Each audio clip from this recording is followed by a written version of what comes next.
Good evening and welcome to the Lenten Lectio number 4. Today the topic is passion narratives, trials, accusations and charges. We are going to see how many trials they had for Jesus and what are the accusations that were lodged against him or the charges. So how do we differentiate between the accusations and the charges? By accusations, we mean the false accusations. By charges, we mean that finally, on what conclusion these leaders of the Jews and the Roman leaders brought to conclusion that Jesus has to be executed. So this would be our concern for this evening today. To revise once again what we have seen so far, the PDR, Passion, Death, Resurrection narratives outline. So it could be divided into 7. Number 1, events leading up to the Passover feast, like the washing of the feet and the preparation for the Passover. Then last week we saw the Last Supper, the agony and the arrest in the garden. Today we are going to see actually the number 4, the accusation and charges. And what follow would be the crucifixion and death, then the burial, the resurrection narratives. So today our concern is here on the accusation and charges. And to understand this, we need to understand the map. Look at the map here. So this particular map tells what happened to Jesus during that 1 week of Passion. That is the Holy Week from Palm Sunday. Look here, number 1, he is in Bethany, maybe in the house of Martha, Mary, and Lazarus. And from here, Jesus enters Bethpage. Bethpage is here. From here, the Palm Sunday begins actually. And Jesus is led in procession to Jerusalem. And here he goes here and it comes here to number 2, upper room. So this is where the Last Supper happens. So the Last Supper, we saw the text like it was in the upper room. We said last week that it was either in Zebedee's house or John Mark's house. Then after this, we saw Jesus from here going to Gethsemane. So either Jesus might have used the same route. So he comes here and he takes a route to Garden of Gethsemane. So we saw Jesus last week here at the Garden of Gethsemane. There he was struggling between two wills, natural will and filial will. And from here, we take, in fact, with Jesus, we go and we move to here today, Anna's house. So Jesus is led here to Anna's house. Then from here, he will be taken to Caiaphas and Sanhedrin. So that is number 5. Then from here to Pilate's hall, number 8. Then from here to Herod's place. And this is only in Luke we have. Then again from 7 to 8 he comes here. Then again he is taken to Kolkata 9 and then to 10 Joseph's tomb where he is buried. So this is how the passion scenes take place. So from number 1 we have actually traveled with Jesus from upper room to Gethsemane. Today we are traveling with him from number 3 to number 4, then 4 to 5, 5 to 6 and 6 to 7 and a little bit about 7 to 8. So we have a lot of areas to cover. But this is to understand the geography, because we have to understand in the sense after being arrested, like Jesus was almost on foot, like he was being taken and from here to there, and this shows that how people were restless or how they wanted to do away with Jesus somehow, and they were ready to take this a very tedious journey even at night. So that's the tragedy of the entire passion. So having understood the geography, that where these places were, and okay, once and just another thing I wanted to tell here, we have the temple here, and temple as a here Pilate. So if you look here, temple is the territory of the Jews. Pilate is a Roman, which means a Gentile. So these Gentile quarters will not be here. So what would happen if they would defile the temple? So they have here Pilate's hall. That's why the high priest and chief priest, they take Jesus here, not means like a temple. And why he had a place near temple, in the sense, like temple was both political and religious center, and the major income of the Roman Empire would be drawn from here. So to control over the income, one thing. Number 2, to control over the high priest, because high priest was the in charge of the temple. And that's why the Roman procurator, governor had a place nearby. And here Caiaphas and Sanhedrin. So Sanhedrin is the Supreme Court like, and they have a place here. So this is the residence of Caiaphas. And again, it is closer to the temple. And coming to the upper room, so here is somewhere in between Herod's palace. Herod is actually a tetrarch in Galilee, but still he had a quarters here. Maybe Galilee is north, and here is in Judea. So maybe he might have had a guest headquarters, or this must have been a paternal patrimony or something like that. And Herod, in fact, possessed something here. And so this is to understand everything is centered around the temple. Good. So with that background, we enter into the understanding of the text. Number one, to begin with a quote from BBC, it's very interesting. No trial or execution in history has had such a momentous outcome as that of Jesus in Roman occupied Jerusalem 2000 years ago. But was it an execution or a judicial murder? And who was responsible?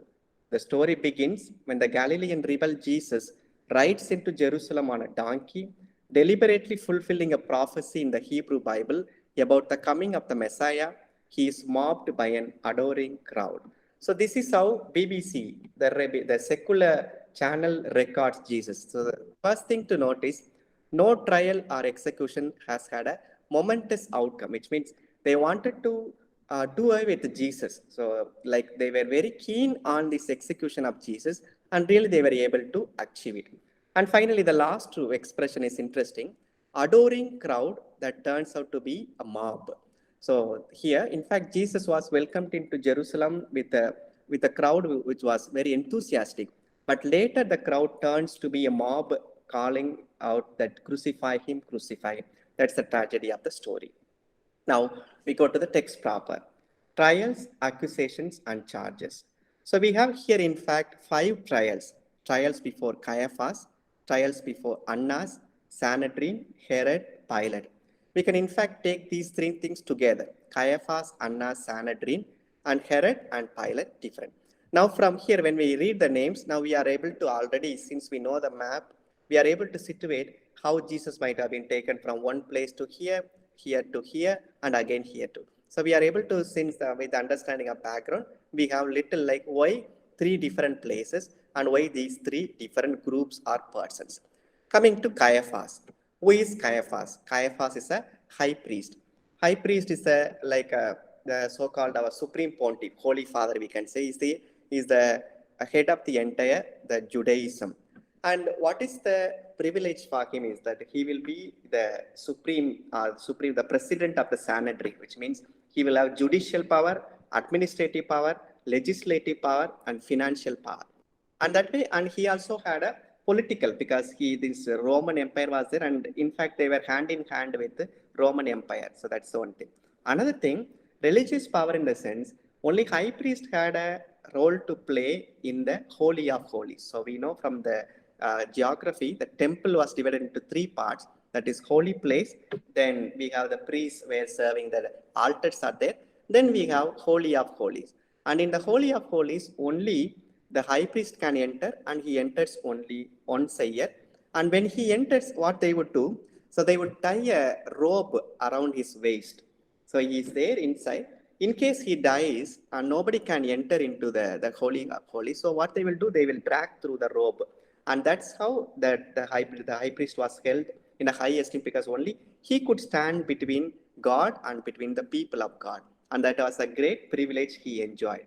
18 years in office, and Jesus challenged his authority, because when Jesus challenged the temple, in fact, he challenges the high priest. So that way, Caiaphas might have been surely offended by Jesus.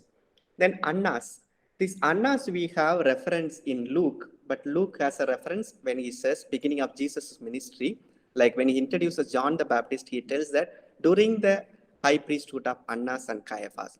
But here, only John mentions that 2 trials. First one, Jesus is taken to Annas, that is father-in-law of Caiaphas. And John has this because he wanted to add that quote, which we read at the beginning of the class, that it is better for one man to die than the whole nation to perish. Actually, this is a great philosophy. because in medicine or in a medical field, it's practiced. For example, I have diabetes, and if I have diabetes and to get rid of that, what I have to do, I get rid of a limb. So either a finger or like what is like what does not go well with the body, they remove that body. So what is the philosophy behind? So instead of the whole body to suffer, you remove that small part. So this happens everywhere. Like we have, for example, sacrificial system. So in Hinduism, we say like for our sins, just we can offer a sacrifice of a bird or a goat. So what is the implication? Instead of you dying as an entire person, let that small bird or small animal die. So that's the implication. And Annas more or less, whether he said it as a prophecy or he wanted to have it as a self-fulfilling prophecy that through this Jesus might be executed, we are not sure. But this has a lot of philosophical tone. Coming to Pontius Pilate, Roman governor and procurator because he was collecting taxes and sending to Rome, and he was a liaising officer between Rome and Palestine, which means he would report to Rome what is happening in Palestine, and he will be delegated by Rome with certain authorities. And one of the authorities is authority for execution, capital punishment. And here Caiaphas and Annas, they didn't have actually the right for capital punishment. They in fact had earlier, but during the Roman Empire, Rome made it sure that only Rome will have the right to execute people. And that's why these people bring Jesus to here. Otherwise, they themselves could have executed. And the last one, Herod Antipas, he is the son of one of the sons of Herod the Great. He's a tetrarch. Tetrarch means the in charge of 4 regions or 1/4 of a region. And his area was Galilee, but he might have been here for Passover, because for Passover, all the Jews come to Jerusalem. And Herod Antipas, as a Jew, might have wanted to come to fulfill his duty as a Jew, or also he might have had some special privileges, like all the tetrarchs might have been called during the feast, and he might have been here in Jerusalem. So all these people are here in Jerusalem now. So these 3 trials, number 1, Jesus before the Sanhedrin, the trial before Pilate, Jesus before Herod. So this is how we divide today's presentation. Number 1, Jesus before the Sanhedrin. Sanhedrin is the Supreme Court. We'll see that shortly. Mark writes it, Caiaphas, and he is the Supreme Court judge like, and this happens at night. So Mark tells that Caiaphas was the high priest and the sessions were held at night. But John is telling first Jesus was taken to Annas because he had said that prophecy.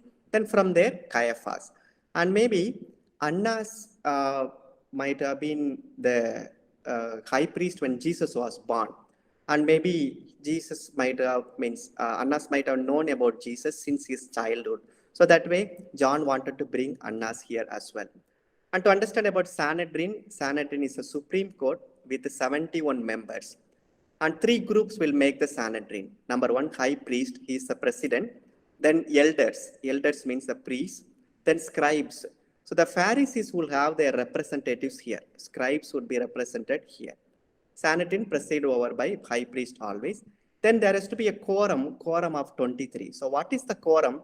Quorum is like a majority. For example, we have a general chapter for a congregation, and to elect a superior general or to elect a consult member, they would require a quorum. Quorum means majority.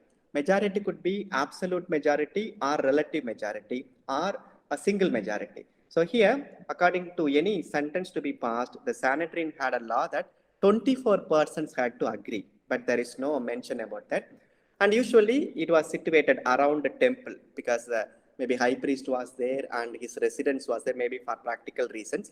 And also for religious reason, in the sense, if it is closer to temple, people would be little more afraid because more the religious sense would be there. So that is the sense behind they have it, the temple court. But they had different regulations, like all criminal cases only during the daytime. This was one of the rules of Sanhedrin. But according to Mark and Matthew, this particular rule is broken because Jesus is tried during the night time. But only Luke is telling that when it was dawn at the daybreak, they take to Maybe Luke might know about the Sanhedrin regulations, and that's why he corrects this particular text. But Mark and Matthew, they say, like Jesus was tried at the Sanhedrin during the night time. And secondly, they say, according to the Mishnah law, which means the Mishnah and the Babylonian Talmud, no trial should be held during the Passover because that's a holy feast time, and they would never have any trial. And from here also some historians say that this trial might not have been historical because no trial was ever conducted during the Passover. Then to prove a case, we need two witnesses. But here they had to cook up witnesses, false witnesses. And if there is a false witness, they will be punishable by death. But here there is no mention, like whether these false witnesses were again executed, we don't have reason. And no release of prisoners. So here we have in Synoptic Gospels that Barabbas was released instead of Jesus. Actually, there was no custom in the Sanhedrin or in the Roman system that a prisoner could be released for somebody else. And also a prisoner would be released during the feast. And it was very critical because the whole entire Palestine comes to Jerusalem here, and you release a prisoner or a robber or a murderer, that will create a great havoc among the crowd. So usually what they would do like in our own countries, in our own places, during the feast and festivities, they collect all the criminals and imprison them. But here what is mentioned in the gospel is the other way. Like during the feast, somebody is released, but that's not historical according to the Babylonian Talmud. So from here also some people say that this may not be historical, but how do we understand is like when they were given a choice, still they wanted a murderer or a robber over a Messiah. So that's the theology we need to understand behind. Then finally, the transgression of law stood away with Jesus. They wanted to do away with Jesus anyhow, and they were able to transgress any law. And that's the tragedy of the story. And in fact, they win. So oftentimes in ethics, we say, end does not justify the means, and end never justifies the means, but for them, end always justifies the means, and they were ready to do anything. Good. Now come and let's understand the Roman trial and Jewish trial. How Rome would try. So when Roman trial is held, usually the interrogation of the accused was a central point. Like the accused person will be interrogated, will be interviewed, will be talked to. That's why in John we have 18 and 19, Pilate and Jesus. It's very long because John is recording the Roman trial where interrogation of the accused. Like Pilate in fact has a one-to-one interview, a one-to-one audience with Jesus, and Jesus is given a chance to explain. So that is the beauty of Roman trial. But coming to Jewish trial, it was opposite in the sense defense and prosecution of witnesses.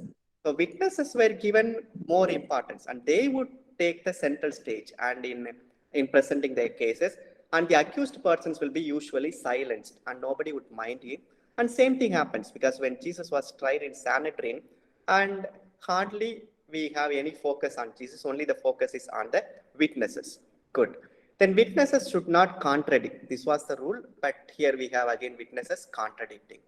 And this particular event, after cleansing of the temple, this created a lot of political, religious, and social disturbances among the Sanhedrin members. So why? Number one, Jesus drives out the cattle, like the pigeon sellers or the cattle sellers, the money changers, and he makes a disturbance there. And that was a prophetic gesture because according to their messianic belief, they thought when the Messiah comes, this prophetic gesture of cleaning the temple will take place. So in fact, people began to believe that since this Jerusalem temple was cleansed by Jesus, already this was a prophetic gesture that Jesus is the Messiah, number one.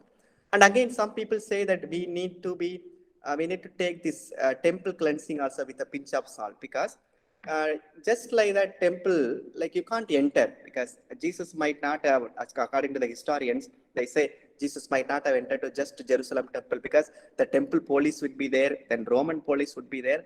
It would be difficult, very, very difficult for Jesus to cleanse the temple. Maybe they say he would just have little cleansing outside the temple, but the theology behind is like Jesus does a prophetic gesture. Second one, if he had stopped with that, that would be fine. But he goes for another interpretation is you destroy this temple and I will raise it on the third day. And this disturbs all the more. Because they try to make an irony of, in the sense, this temple was constructed on for so many years, and you are telling that 3 days. But Jesus meant his own body. So the interpretation also disturbed. Thirdly, Jesus put himself on par with God. Like whenever he said about Son of God, Son of Man, these titles were reserved to God, and they, in a way, Jesus want, and the Jewish belief was monotheism. Monotheism is only one God. But Jesus was telling Son of God, which means like he was in fact equal, because there was no Trinitarian understanding in Jewish background or Judaism. In a way, Jesus is telling that he is like God. So people were not able to put up with that idea. And that's why they want to do away with him. So these are the three reasons behind the false witnesses that the Sanhedrin came up with. And not only theological reasons, but also political reasons. So what is the political reason is, if a Messiah comes, he will have kingship over Israel. So that is the political implication, which means what is the implication? Rome will be dethroned. And that way, Rome also would be disturbed because of Jesus. So Jesus was executed not only for theological reasons, but also for political reasons. But here we need to remember, oftentimes we have evangelical preaching saying that why was Jesus killed? We simply say salvific reasons, like he was killed for our sins. That's very simplistic, I would say, because the evangelical interpretation, in the sense, it tells it concentrates on the fear and guilt of a sinner. But Jesus has his own reasons, theological and political reasons. We need to be aware. Oftentimes, we tend to have that salvific reason telling that, or overemphasizing that that element is not, because that's why people say that we need to go back to the historical Jesus. You once understand the historical Jesus, you are able to understand why Jesus was killed. So we need to remember also. So whenever we go for Way of the Cross or Good Friday celebration, we need to keep in mind that it's not necessarily for our own sins that he died, but also theological and political reasons were behind. That's how we intellectually develop our faith. So our faith does not mean that we simply, in a blinded way, like we surrender to a revealed doctrine. Doctrines are there, doctrines are proposed, but however, we need to have. That's why it's often said faith seeking understanding. So faith also constantly has to seek understanding. So political and religious because of the temple, I said earlier. Then I put you under oath before the living God. Tell us if you are the anointed one, the Son of God. So this is the query raised by Caiaphas. And what Jesus is telling? He's telling, I am. So as soon as he said, I am, in Greek he might have said, Eimi. Eimi was a title reserved to only Yahweh. When Yahweh revealed himself to Moses, he said, I am. And Moses goes to Egypt and says that I am sent me, which means I am means that the name reserved to Yahweh. So when Jesus tells that I am, immediately these people are disturbed because he's in fact equating himself with Yahweh. And the second one, Christ. Christ means anointed. Anointed means Messiah. And anointed Son of Man or Son of God. So these two words or two expressions disturb Caiaphas very much. So now he has to make a decision. So what is the decision? Either belief in Jesus' claim to be the Son of Man, or the conviction that he has heard of blasphemy. So now Caiaphas is present before. One way he has to say yes, or he has to say no. If he says yes, what would be the implication? They would say, if Caiaphas has taken Jesus to be the Messiah, the entire nation will believe, because the high priest has believed. So the entire nation will believe that Jesus is the Messiah. But here that's not. So instead of taking that path, so what Caiaphas is telling it's a blasphemy. Like you are, like it's like a blasphemy is making, and Caiaphas is making a, and he's taking the other option. Caiaphas immediately does what the law prescribes to anyone who had a blasphemy. He tears his robes, because if anyone hears blasphemy, this is the thing they have to do. And he sets in motion what the law prescribes in regard to a false prophet. He must be put to death. And this is the conclusion he arrives at. Israel must banish evil from its midst, because that was the Mosaic law prescribed. Then some members of the council spit on Jesus, blindfold him, strike him in the face, then demand that he prophesy. But this is also, they say it's not historical, because Babylonian Talmud says, if someone strikes or insults one who is being led to his execution, he remains exempt from punishment, since the accused has already incurred the death penalty anyway. So here the Babylonian Talmud says the accused person is already going to die. So why to disturb him, or why to strike him, why to insult him? So this never, it was actually the Sanhedrin law disturbed this, or it prevented this. But here that law also is broken. But we are not sure whether the flagellation everything was historical or only the theological writers have mentioned. Good. So as the trial is going on there, here in the outside courtyard, something else happened. That is Peter's denial. So the gospel writers have like a parallel. So one way the master is being tried, and the other way the first disciple or the first supreme, the church leader, the supreme pontiff, so that he is also tried. So here we look like a parallel. Meanwhile, Peter, previously bold in his confidence of his faithfulness to Jesus, now succumbs to fearful denial. So earlier at the Last Supper, he said, I would never deny you. But here now, he is very fearful. He makes his first denial before all of them, so in front of all. Within hearing in the courtyard, by expressing incomprehension, I do not know what you are talking about. So this is the first denial statement. I do not know what you are talking about. In the second instance, Peter denies with an oath, like he makes a promise and says, no, I do not know the man. So from general, he is going to particular.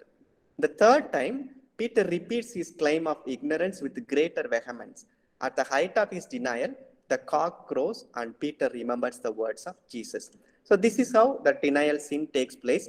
But in Mark, we have different. Mark tells that that cock crew twice, and we'll come to that. Why or how they were able to see that Peter was Jesus' disciple? The first reason and the only reason is Peter's Galilean accent was a disadvantage to him here. Like we have each of us as an accent. For example, the way I talk English would be different from the way a native speaker talks, or an Anglo-Indian talks, or a Mangalorean talks, or a North Indian talks, because our own mother tongue has certain impact on the expressions that we use.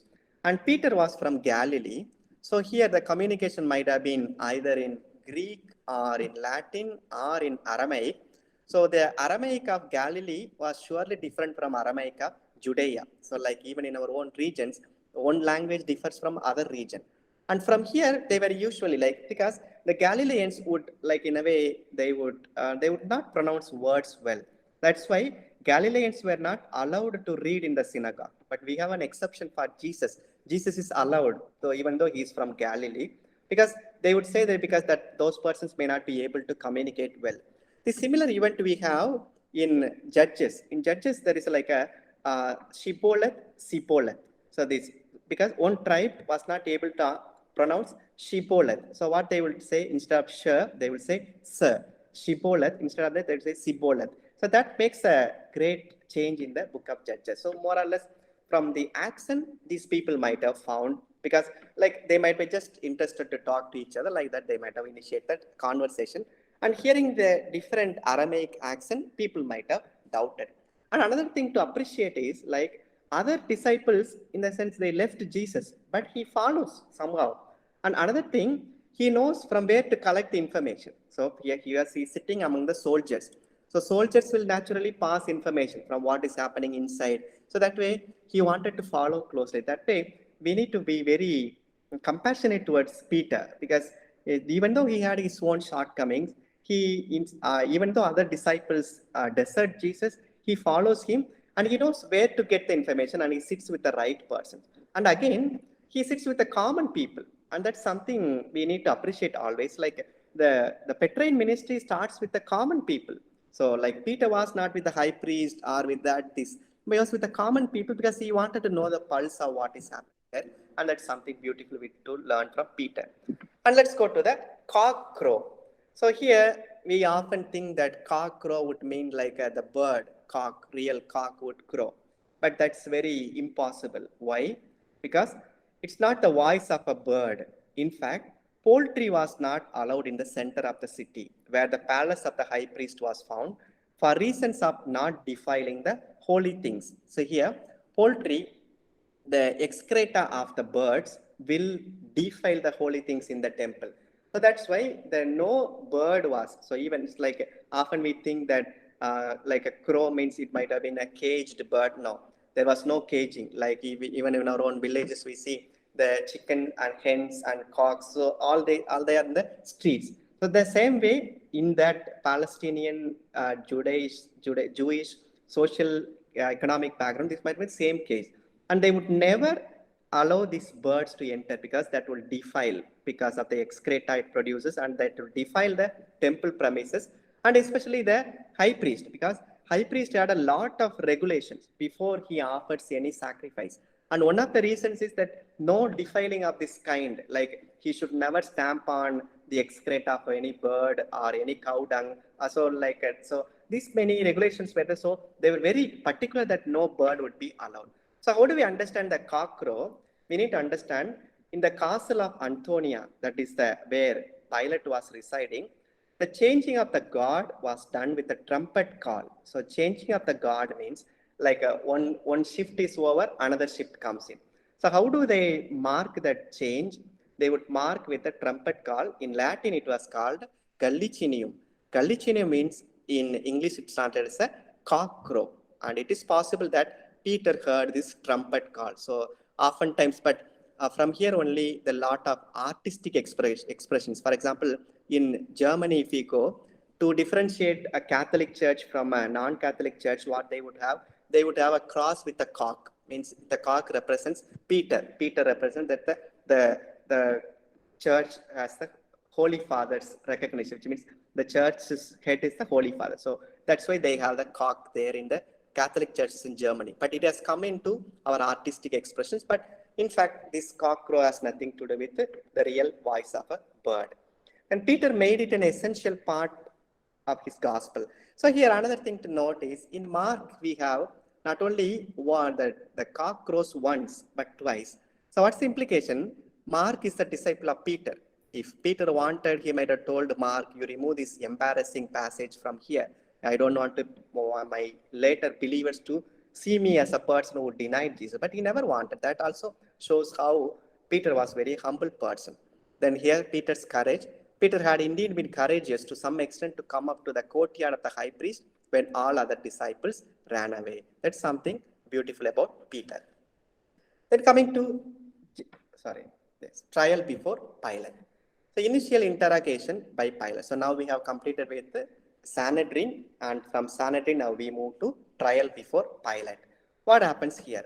Initial interrogation by Pilate. So all the evangelists write about the trial that happened before Pilate, but only John has a detailed report. Then Jesus before Herod, because Pilate sends him. Then Barabbas incident and death sentence. It happens here. And it happens morning after sunrise. Usually, the Roman court will begin at the morning after sunrise. So, one of the first things they do is they take Jesus to Pilate, and which means the previous night, that is the entire night, Jesus was being tried by the Sanhedrin. Now, some people may ask why there are two trials. It might have been enough that Sanhedrin had tried Jesus.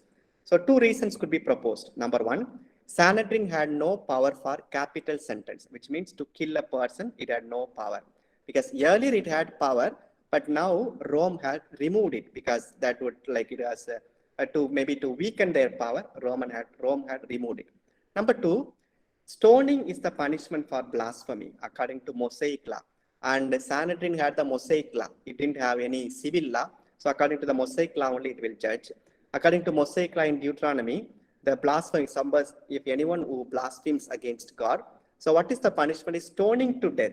It's not crucifixion, because crucifixion was only the Roman power. So that way, stoning. And these chief priests and high priests, they didn't want Jesus to be stoned to death. They wanted to be crucified, which means the humiliating death they wanted for Jesus. That's why we have two trials. And where this happens, Praetorium. Praetorium is the place where he stays. official residence of a Roman official. Here in John, we have a very beautiful expression. I always like when it's read into it on Good Friday. There it says that they were not ready to enter into Praetorium because they were more worried about their cultic purity, because that was the day of sacrificing of lambs. And if they enter into a Gentile territory, because the Pilate is a Gentile, and they can't enter into Gentile because that will make them impure. So what they do, they are concerned. But the contradiction is they're very scrupulous about external purity, but indifferent about internal purity. Like they don't mind about the internal, but what is necessary is the internal purity. Then who are the accusers in front of Pilate? According to John, Jews, but according to Mark, he makes a general reference, crowd. So he does not mention Jews. But in John, Jews, how do we understand Jews? Jews, not only it refers to the entire people of Judaism, but also it refers to the enemies of Jesus. The enemies of Jesus were referred as Jews. So we need not take that all these Jews, all the Jewish nationality people, but we need to take this as enemies of Jesus. But here Mark makes this anonymous crowd. Then here they have three reasons: political pretension like sedition, rebellion, blasphemy. Sedition in the sense he goes against a nation, because they are telling that Jesus is telling that it's not needed that we need to pay taxes to Caesar. So they have a different accusation, and he's creating rebellion among the people. And finally they tell their reason: blasphemy. And usually Jesus presented here as a rebel to disturb Pax Romana, because Roman peace, that was the ultimate contribution of Rome, and Jesus was portrayed as if he was a rebel to Pax Romana. But Pilate takes a different turn when he takes in the Johannine narrative. So everything is centered on this. So you are a king. So kingship and kingdom, two words are here. Jesus is telling his kingship is of different kind as kingdom is of different world. Then we have a famous expression, what is truth?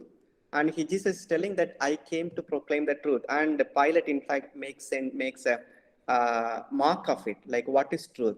But truth, how do we understand truth? Truth is conformity between the intellect and reality. Aquinas says, if a man's intellect reflects a thing as it is in itself, then he has found truth. So this is how he defines truth. So in a way, like we need to, what the beingness of something, if I'm able to understand it, that is truth.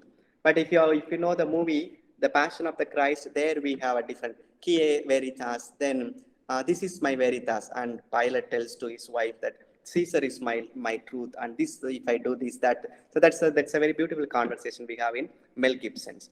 And Pilate was more hostile to the Jews than friendly, because he never would please the Jews. He was very ruthless, and he carried along the bronze eagle.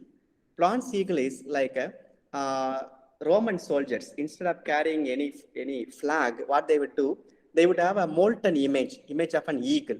So according to the Jewish religion, in the entire Palestine, no image is allowed, because the making of an image is taking you away from God. So that way, but here other people removed that. But Pilate was very adamant or stubborn. So that way, Pilate has its own. So that way, Pilate would never have yielded to it to Jews, but still he yields to it. Good. We pause here. We have 5 minutes. Maybe we'll continue the rest next week. So I have 5 minutes for your interaction. So quickly to run through, we are today looking at the accusation, charges, and the trials. In fact, 3 trials. First one, Sanhedrin. Second one, Pilate. Just we have seen 2. We need to see the trial before Herod. Maybe we'll take it next week.